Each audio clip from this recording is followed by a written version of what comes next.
Hello friends, எல்லாருக்கும் வணக்கம். இந்த வீடியோவில் நம்ம என்ன பார்க்க போகிறோம்னா, டிபார்ட்மெண்டல் ஆஃப் போஸ்ட் என்ன பண்ணியிருக்காங்கன்னா, புதுசாக ஒரு நோட்டிஃபிகேஷன் விட்டுருக்காங்க.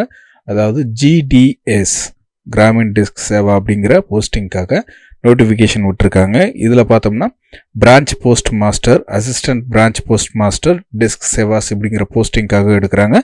இதில் பார்த்தீங்கன்னா எந்த ஒரு எக்ஸாமும் கிடையாது, எந்த ஒரு இன்டர்வியூவும் கிடையாது. பேஸ்டான உங்களோட 10th மார்க்கை பேஸ் பண்ணி மட்டும்தான் இந்த போஸ்டிங் வந்து அப்பாயின்ட் பண்ண போகிறாங்க. இதுக்கு முதல்ல நோட்டிஃபிகேஷனில் என்னென்ன சொல்லியிருக்காங்கன்னு சொல்லிட்டு பார்க்கலாம். ஒரு யூசர் வந்து மல்டிபிள் ஆர் டூப்ளிகேட் ரெஜிஸ்ட்ரேஷன்ஸ் வந்து பண்ணக்கூடாது, அது வந்து ஸ்ட்ரிக்ட்லி ப்ராஹிபிட்டட்னு சொல்லியிருக்காங்க. அதே போல் பார்க்கும்போது ஆன்லைன் ஒன் டைம் ரெஜிஸ்ட்ரேஷன் பார்த்தீங்கன்னா 31/1/2026 14/2 அதாவது February 14th வரைக்கும் இருக்குது. அதே போல் submission of online application and fees payment, application வந்து நம்ம ஆன்லைனில் சப்மிட் பண்ணுறதா இருக்கட்டும், அதுக்கான பேமெண்ட் பண்ணுறதா இருக்கட்டும், அதோட டேட் பார்க்கும்போது February 2 February 16 வரைக்கும் கொடுத்துருக்காங்க. அதே போல் இன்கேஸ் நம்ம அப்ளை பண்ணும்போது ஏதாவது ஒரு கரெக்ஷன்ஸ் அதில் இருக்குது, நம்ம பண்ணணும் இல்லை தெரியாமல் தப்பு பண்ணிட்டோம் அப்படின்னும் போது அதை திருத்துறதுக்கான சான்சஸ்ன்னு பார்த்தோம்னா February 18 February 19 வரைக்கும் கொடுத்துருக்காங்க. ஜிடிஎஸ்ங்கிறது ரெகுலர் எம்ப்ளாய்மெண்ட் மாதிரி கிடையாது அப்படின்றத அவங்க தெளிவாக சொல்லியிருக்காங்க. அதே போல் ரெகுலர் எம்ப்ளாயி அதாவது சென்ட்ரல் கவர்மெண்ட் எம்ப்ளாயி வாங்கக்கூடிய அலவன்ஸ் அது மாதிரிலாம் எதுவுமே இதில் கிடைக்காது அப்படிங்கிற மாதிரி சொல்லியிருக்கிறாங்க. சரிங்களா? அதே போல் பார்த்தோம்னா பிரான்ச் போஸ்ட் மாஸ்டர், அதாவது பிபிஎம்எஸ் யாரெல்லாம் செலக்ட் ஆகுறாங்களோ அவங்க வந்து அந்த பிரான்ச் போஸ்ட் ஆஃபீஸ் இருக்கு இல்லைங்களா, அதை வந்து அங்கே தேவையான அந்த பிரான்ச் போஸ்ட் ஆஃபீஸுக்கு தேவையான எல்லா இடத்தையும் அந்த அக்கமடேஷன் எல்லாமே அவங்க தான் பண்ணிக்கணும் அப்படிங்கிறது, அதுவும் அவங்களோட சொந்த காசில் தான் பண்ணிக்கணும் அப்படிங்கிற மாதிரி சொல்லியிருக்கிறாங்க. ப்ளஸ் மேற்கொண்டு அதுக்கான போஸ்டிங்கில் என்னென்ன ஒர்க் இருக்கும் அப்படிங்கிறதையும் அவங்க தெளிவாக எல்லாமே சொல்லியிருக்கிறாங்க. அது சேலரி பொறுத்து பார்த்தோம்னா பிரான்ச் போஸ்ட் மாஸ்டருக்கு 12,000 29,380 வரைக்கும், அசிஸ்டண்ட் பிரான்ச் போஸ்ட் மாஸ்டர் அல்லது டெஸ்க் சேவா அப்படிங்கிறவங்களுக்கு 10,000 24,470 வரைக்கும் இருக்கும் அப்படின்ற மாதிரி சொல்லியிருக்காங்க. இந்த போஸ்டிங்கான எலிஜிபிலிட்டி என்னன்னு பார்த்தோம்னா, முதல்ல ஏஜ் லிமிட். இந்த போஸ்டிங்கான ஏஜ் லிமிட் அப்படிங்கிறத பார்த்தோம்னா மினிமம் 18 வயசுலேருந்து மேக்ஸிமம் 40 வயசு வரைக்கும் சொல்லியிருக்கிறாங்க.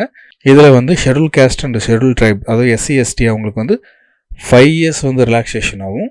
ஓபிசின்னு சொல்லக்கூடிய அதர் பேக்வர்ட் கிளாஸஸ் அவங்களுக்கு வந்து 3 yearsம், எக்கனாமிக்கலி வீக்கர் செக்ஷன் அப்படின்னு சொல்கிற EWS அவங்களுக்கு வந்து ரிலாக்ஸேஷனே கிடையாது.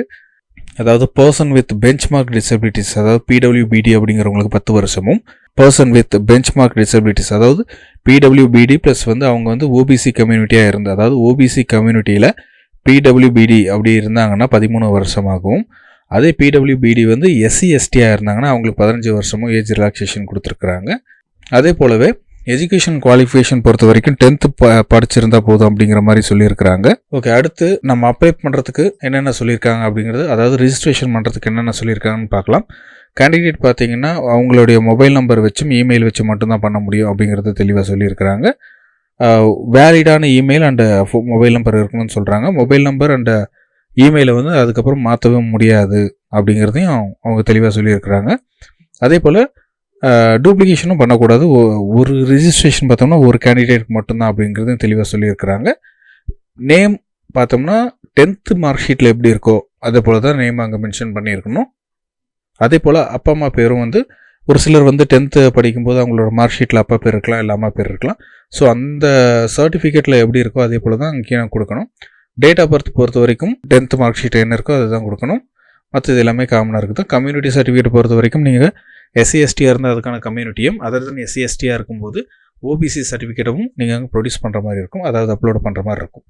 ஓகே, இந்த டாக்குமெண்ட் எல்லாமே நம்ம ரெடியாக வச்சுருக்கோம். அப்படின்னும் போது நம்ம என்ன பண்ணலாம்னா இந்த லிங்க், அதாவது இந்த லிங்க் வந்து உங்களுக்கு நான் டிஸ்கிரிப்ஷன்லையும் கொடுத்துருக்கேன். ஸோ நோட்டிஃபிகேஷன் பார்க்கணுன்னாலும் இந்த லிங்க்கில் இருக்கும். இது வந்து உங்களுக்கு நான் டிஸ்கிரிப்ஷனில் கொடுத்துருக்கேன். இந்த லிங்க்கை நீங்கள் கிளிக் பண்ண உடனே உங்களுக்கு இந்த பேஜ் தான் வரும். இங்கே இருக்குது பார்த்தீங்களா, click here to register or apply அப்படின்னு சொல்லியிருக்காங்க. இப்போதைக்கு பார்த்தோம்னா இந்தியா போஸ்ட் என்ன பண்ணியிருக்காங்கன்னா ரெஜிஸ்ட்ரேஷன் மட்டும் தான் எடுத்துக்கிட்டு இருக்காங்க. ஏன்னா இங்கே சொல்லியிருப்பாங்க பாருங்கள், யூசர் ரெஜிஸ்ட்ரேஷன் பொறுத்த வரைக்கும் 31 ஜனவரியிலேருந்து February 14 வரைக்கும் இருக்கும். ஆனால் அப்ளிகேஷன் சப்மிட்டுங்கிறத பார்த்தோம்னா February 2 தான் ஸ்டார்ட் ஆகுது, முடியுது வந்து February 16 தான் முடியுது. சரிங்களா? ஸோ இப்போ நம்ம இதை click here to register apply அப்படின்னு கிளிக் பண்ணும்போது நமக்கு இந்த பேஜ் தான் லோட் ஆகும். இதோட லிங்க்கும் நான் உங்களுக்கு டிஸ்கிரிப்ஷனில் கொடுத்துருக்கேன், நீங்கள் மறக்காமல் அதை செக் பண்ணிக்கலாம்.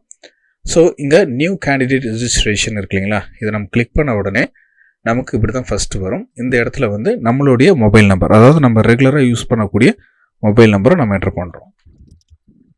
மொபைல் நம்பரை கொடுத்த பின்னாடி நம்மளுடைய இமெயில் ஐடியை கொடுக்குறோம். ஸோ ரெண்டுமே கொடுத்துட்டு முதல்ல நம்ம என்ன பண்ணுறோம்னா மொபைலுக்கான ஓடிபியை கொடுத்துட்றோம். ஸோ நம்ம மொபைல் நம்பருக்கு வந்திருக்கிற ஓடிபியை நம்ம இங்கே என்ட்ரு பண்ணணும். ஓடிபியை என்ட்ரு பண்ணிவிட்டு வெரிஃபை ஓடிபி கொடுக்கணும். தென் மொபைல் நம்பர் வந்து வெரிஃபை ஆயாச்சு. அடுத்து மெயிலுக்கு வந்து நம்ம ஒரு ஓடிபி அனுப்புகிறோம். ஸோ உங்களுடைய மெயில் ஐடியில் இன்பாக்ஸில் போய் பார்க்கும்போது உங்களுக்கான ஓடிபி வந்திருக்கும். இங்கே வந்து நம்ம மெயிலில் வந்திருக்கிற ஓடிபியை நம்ம என்ட்ரு பண்ணிக்கிறோம். ஸோ ஓடிபி என்ட்ரு பண்ண பின்னாடி வெரிஃபை ஓடிபின்றதை கொடுத்துடலாம். ஸோ இப்போது நம்ம மொபைலில் கொடுத்த ஓடிபியும் இமெயில் அட்ரஸுக்கு வந்த ஓடிபியும் வெரிஃபை ஆயாச்சு. நெக்ஸ்ட் கொடுக்குறோம். ஸோ இப்போ பார்த்தோம்னா அப்ளிகண்ட் நேம் கேட்டிருக்காங்க இல்லைங்களா, நம்மளுடைய 10th மார்க் ஷீட்டில் எப்படி இருக்கோ அது போலவே நம்ம கொடுக்கணும். கொடுத்த பின்னாடி டேட் ஆஃப் பர்த் வந்து நம்ம கேலண்டர் மூலிமா செலக்ட் பண்ணுற மாதிரி தான் இருக்கும். எந்த வருஷம்ங்கிறத முதல்ல செலக்ட் பண்ணிக்கோங்க. அடுத்து எந்த மாதம்ங்கிறத செலக்ட் பண்ணிக்கோங்க. அடுத்து தேதி என்னவோ, அதாவது நீங்கள் 10th மார்க் ஷீட்டில் என்ன டேட் ஆஃப் பர்த் இருக்கோ அந்த டேட் ஆஃப் பர்த்தை நீங்கள் கரெக்டாக அங்கே சூஸ் பண்ணிக்கோங்க. அடுத்து உங்களோட ஜெண்டர் சூஸ் பண்ணிக்கோங்க. அடுத்து அப்பாவோட நேமு, அடுத்து வந்து அம்மாவோட நேமு. அதுக்கு கீழே பார்த்தோம்னா என்ன கம்யூனிட்டி அப்படிங்கிறத சொல்லியிருக்காங்க. ஸோ நீங்கள் ஜென்ரலாக நீங்கள் ட்ரை பண்ணுறதா இருந்தால் அன்ரிசர்வ்டு கொடுங்க, இல்லாட்டி ஓபிசி அதர் பேக்வர்ட் கிளாஸ் கொடுக்கலாம், இல்லை எஸ்சி எஸ்டி கொடுக்கலாம், இல்லை எக்கனாமிலி வீக்கர் செக்ஷன் இருக்கு இல்லைங்களா, இதில் இதெல்லாம் ஒன்று கொடுக்கலாம். ஸோ நான் வந்து ஓபிசி கொடுத்துக்கிறேன். கொடுத்துட்டு கம்ப்ளீட் கொடுக்குறேன். ஸோ கம்ப்ளீட் கொடுத்த உடனே பார்த்தீங்கன்னா உங்களுடைய ரிஜிஸ்ட்ரேஷன் நம்பர்னு சொல்லிட்டு ஒரு நம்பர் வரும். இந்த நம்பரை நீங்கள் மறக்காமல் நோட் பண்ணிக்கோங்க. ஏன்னா அடுத்து லாகின் பண்ணும்போது கண்டிப்பாக இந்த நம்பர் தேவைப்படும். ஓகேங்களா. அடுத்த வீடியோவில் நம்ம எப்படி இந்த ரிஜிஸ்ட்ரேஷன் நம்பரை வச்சு அடுத்து நம்ம எப்படி நம்மளுடைய ஜிடிஎஸ் போஸ்ட்டுக்கு வந்து அப்ளை பண்ணுறது அப்படிங்கிறத பார்க்கலாம். இந்த வீடியோ பிடிச்சிருந்தால் லைக் பண்ணுங்கள், ஃப்ரெண்ட்ஸ் உங்களோட ஷேர் பண்ணுங்கள். மறக்காமல் எங்களுடைய டார்கெட் கைஸ் சேனலை சப்ஸ்கிரைப் பண்ணுங்கள். கூடவே பெல் பட்டனை கிளிக் பண்ணிக்கோங்க. அப்போ தான் எங்களோட வீடியோ அப்டேட்ஸ் உங்களுக்கு உடனுக்குடன் வந்து சேரும். நன்றி.